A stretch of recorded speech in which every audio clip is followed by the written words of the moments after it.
Hey, kia ora, Helen Brahms here, coming to you live from Surprise in Arizona. Hope you're having a super fantastic sparkling day. Welcome to Before the Dirt Nap podcast number 1821. Finish it Friday. And we can finish off another one for today. Today it's Finish It Friday. So what accomplishments have you done this week? Oh, that's what Friday's all about. Getting the place. Oh, hang on. No. I'm fixing fans. That's a fan cover. That's a screwdriver. I'm taking them off and cleaning all the fans and the engines and stuff so I can put them back together. Motors. Yes, that's one of my projects. So how has your week been? What have you accomplished this week? I've had a very busy week, very productive, busy week. I've been working on this project, which has been having its own rewards. I've done work for clients this week. And today I did work for clients, and then I was doing some household chores. Some of the household stuff, I got my laundry done. Even though I did my laundry last week, I got my weekly laundry done, which is the first time I have done that, and I don't know how long. Usually I let it build up for a few weeks and then I go wash it. So I got the laundry all done today. And what else did I get done today? I remembered to water the lawns today too. The lawn out there, so that got watered today. I know this weekend I've got to suck it up and go out there when it's hot and humid in the morning, first thing in the morning, and do the trimming and the weed whacking and spraying the weeds and mowing the grass. And now I have 2 palm trees that I have to go and trim because they've got all these dead fronds on them. So I've got to go do that. That's this weekend. But because I have done some of my household chores today, I don't have to do them this weekend, which gives me more time to unpack books. So this weekend's goal is to get all my boxes of books unpacked and on the shelves and looking really pretty. I'm not sure if I have enough shelves or not, but I do have some milk crates. So the milk crates could come in handy when I sort through those, and because I know I've got some with books in them, so they may come in handy of emptying those out onto the shelves and then utilizing them elsewhere. I have this idea on how to use those, but I'm not sure if it's going to work, but we'll see.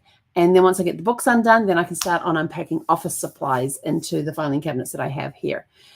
So I got a pretty busy weekend. Oh, and I'm meeting a friend for breakfast tomorrow, and we usually meet at a restaurant that has a beautiful outdoor patio area, and Zeffie comes with us, and I just wondered what she was doing, making noises back there. And they have a beautiful patio area, and so Zeffie comes with us when we go to this place, and I take her mat with me, and she gets water, and I have her bowls with me so she can have water. They actually bring her out a paper bowl full of water for her, and then I get a couple of scrambled eggs, and she's happy. And I've got her I actually have a leash that wraps around, that goes around my waist, and then she can move 360 degrees around that.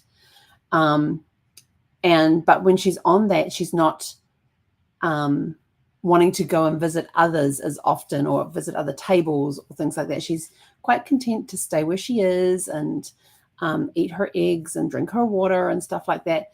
Kind of wondering, though, if it's going to be a little too hot for her in the morning, but we'll see how it goes. I do have a couple of cooling blankets that I can put down on the ground on top of the blanket, because I take a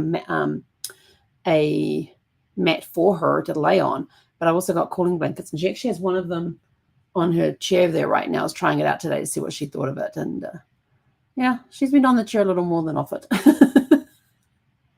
She's just stretching out on the floor right now in front of the fan that's going on over there.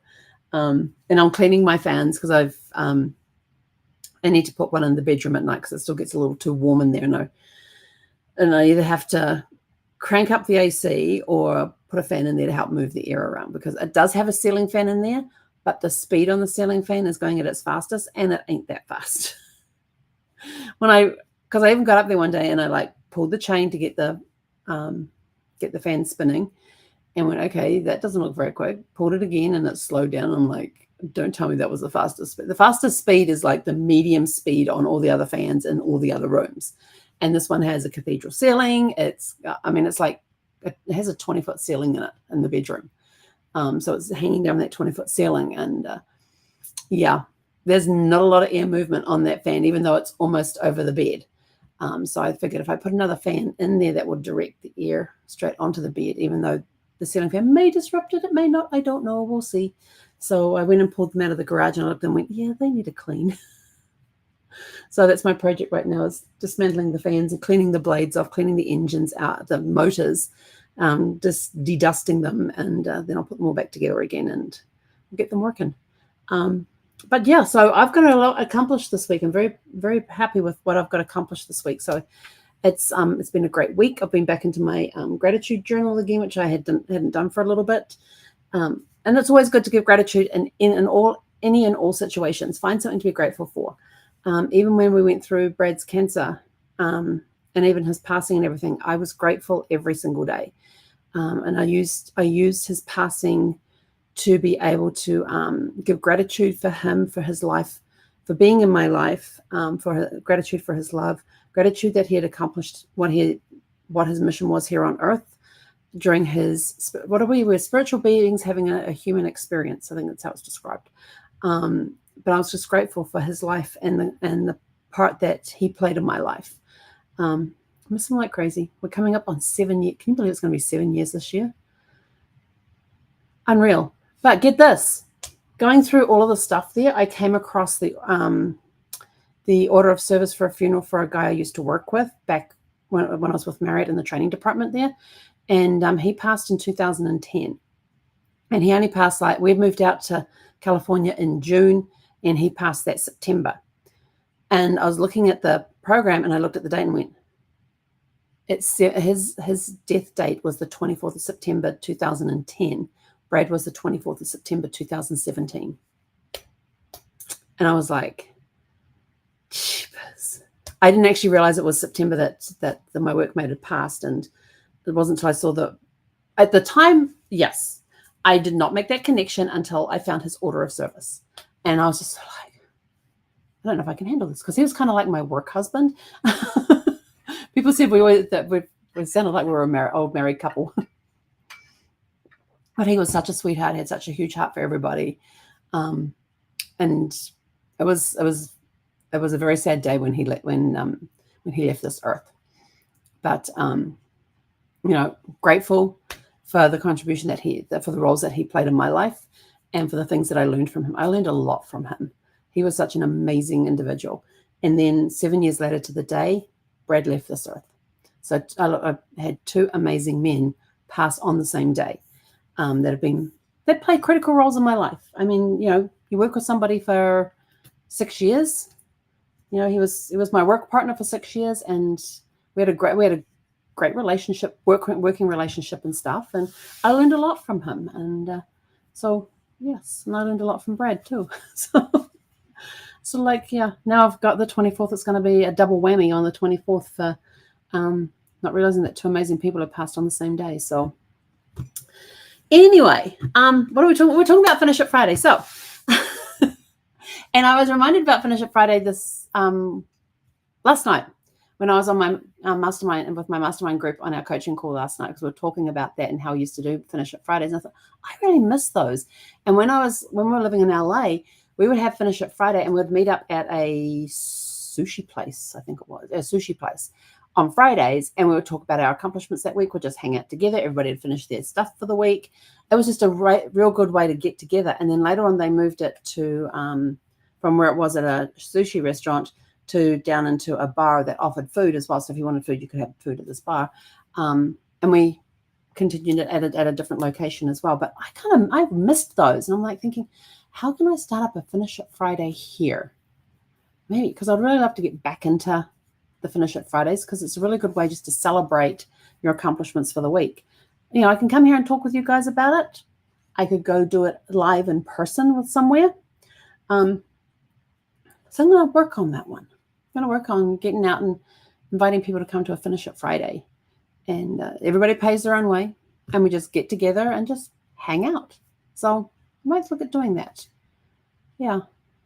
Because that would be really cool on Fridays, just to meet somewhere and hang out for a couple of hours and talk about what we've done during the week and celebrate the end of the week with my glass of water. I am not a drinker. Give me a glass of water, I'm happy. I have mushroom coffee once a day during the week. I drink lemon, ginger, and honey, Manuka honey tea. I also have green tea. I have, what's that other tea called? I want to say robotics, but that's not the right word. Robius, I think it's called. So I have like 3 or 4 different teas that I will drink during the week as well. And I do not like iced tea. I am a hot tea girl. Thank you very much. Oh, did anybody see the opening of the Olympics today? I did not. I remembered it was on. I just didn't know what time it was or anything, when it was starting or anything else. And I had stuff to do today. So I heard it was, some people said it was really boring because it took a long time. Apparently they had all the countries coming in down the river on riverboats. And I'm sort of like, well, that would have been interesting to see. I think New Zealand was on a boat they had their New Zealand has 192 or 195 athletes, and they were all on a boat with like 4 or 5 other countries. So there's either 5 or 6 countries in total on the boat that the New Zealand team was on. I heard Lady Gaga was really good, and that Celine Dion was able to perform tonight as her first time back since she announced her diagnosis with what was it called? Stiff body, I think it was called. Should look that one up. Apparently she did really, really well. So I'm kind of happy that, I'm happy that she was able to come back. Would have loved to have seen it. And she was underneath, they had this big main stage was underneath the Eiffel Tower. So that would have been absolutely incredible to have watched that.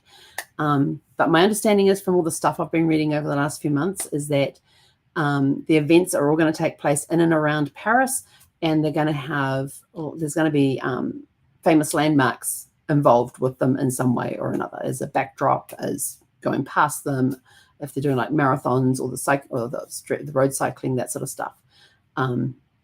And I heard, and then I went and checked it, that unfortunately the New Zealand men's rugby sevens got knocked out in the quarterfinals by South Africa. They're one of our stiffest competitions, is South Africa. So hopefully it was a good match. There was a one try difference. For Americans, it's kind of like a touchdown. That's 7 points. New Zealand had 7 points. South Africa had 14. So they kicked a try and converted it. So putting that into American football terms, they scored a touchdown and then got the field goal afterwards. There you go. But it's rugby. So I was kind of a bit disappointed about that one. But that's okay. That's okay. We've got plenty of other events that we're in, and cycling and sailing. And are they doing the kayaks? They usually do kayaking. They usually do sailing, kayaking. They got field hockey. What are they usually in? I know they're in some kayak events. The rowing. I think they also do rowing as well. I don't know if they're doing rowing this time. I'll have to go look to see what events New Zealand's in, so I can make sure I go check the scores afterwards. But yeah. But yeah. So did you see any of the openings? What did you think of it? I've heard mixed reviews about the openings, that some parts were really good and some parts were really slow and boring. And every time I went online and clicked the live streams, they were just showing pictures of the crowds, and it was pouring with rain. I'm like, okay. So yeah, I didn't see any of they opened with the teams coming down the river. Apparently it was like just over 3 miles they were going down the river. And I'm like, that would have taken a while, because I don't know how many countries they had coming in. But I read somewhere too that Russia and the Ukraine were both there, but But neither team were allowed to participate in the opening ceremonies, but they are allowed to compete. I'm like, okay, whatever. Politics and sports should not mix. It's all about, yes. I'm not going to get into that. I'm getting out of that. So finish it Friday. What else did you get accomplished today? Getting stuff accomplished gives you such an amazing feeling. And that 2 weekends ago that I did the DVDs onto the bookcase, that has carried me through the last 2 weeks. Carried me through last weekend and getting the bookcase out there done and getting starting to get books unpacked onto the shelf. It's fired me up all through this week as well. So I've had 2 weeks that I've been riding the high from that, just doing something as simple as putting up a set of shelves and getting my DVDs organized on there. And it's sort of like just something really simple, but that accomplishment has kept me on the high all week, because every day it's like, what can I get accomplished today? And in my gratitude journal, I'm writing down, I'm full of love and full of love and gratitude for the accomplishments I create today. And I'm full of love and gratitude for the people I get to help today, get to assist today. So, think of things that you can be grateful for. Use the highs from getting stuff accomplished to help keep you moving forward, and throw some gratitude in there as well. And you guys are golden. So with that, Zephy, you ready for your walk? I don't know if you can. Oh, hang on, in the way. You ready for your walk? That intense stare. Anyway, that's it. We're out of here. We're going to go for a walk, probably in about an hour when it's cooled off a couple of degrees. I have no idea what the temperature is. All I know is it was almost 60% on humidity this morning when we went for a walk. It wasn't nice. It was very uncomfortable outside. Came home dripping wet. Had to wait until I cooled down, replace some electrolytes before I could even go and step into it. I managed to get a cold shower this morning. That was one thing I am grateful for today, is I had a cold shower this morning. And for those of you that think, why can't you do it every day? Here in Arizona, in these houses here, the cold water pipes during the summer get very hot. And so they're heating up the water inside the pipes. And sometimes the water coming out of those cold water pipes is hotter than what's coming out of the hot water cylinder when it's on hot. Trust me on this. How do I know? So today I actually got a cold shower. So I was like very grateful for the fact that I got a cold shower this morning. I don't get them very often during the summer months, but I love having cold showers. It's invigorating. It unlocks some creativity and things as well. So with that, don't forget to come join us in the Love to Read book club. We're starting to have some fun in there. And yes, there are questions that you do need to answer in order to join. So we do have participation questions, but this is just so that I get to know who's coming into the group, and it gives me some ideas on books that we can use for the book club when we start reading the books and review each month, and we have a book of the month. So I know, if we've got mainly people we've got a lot of people in there who like to read biographies and memoirs, we'll probably do a few more of those than we do the novels. If we've got more people in there who do like mystery thrillers, maybe we'll throw a couple of extra ones of those in there. So please answer the questions when you come in, because you will get denied if you do not answer the questions. It's just as simple as that. And I have some relatives that I've got to go and talk to them and say, hey, I need answers to these questions here to let you into the group. If you provide me with the answers, I will happily let you into the group. So please answer the questions. And with that, come join us in the Love to Read book club. Scrolling across the bottom there, sign up for the newsletter that's up in the top corner up there. Just scan that and that'll help you sign up with our newsletter, which is undergoing revamp right now because I felt it was too heavy and not light and airy and fun and did not reflect who we are and what we do. I thought it was just a little, so we're kind of revamping that one right now. I might even come in with ideas. Anyway, with that, we're out of here. Go out, have a super fantastic sparkling evening, and we'll catch you guys back here tomorrow evening at 6 p.m. Pacific.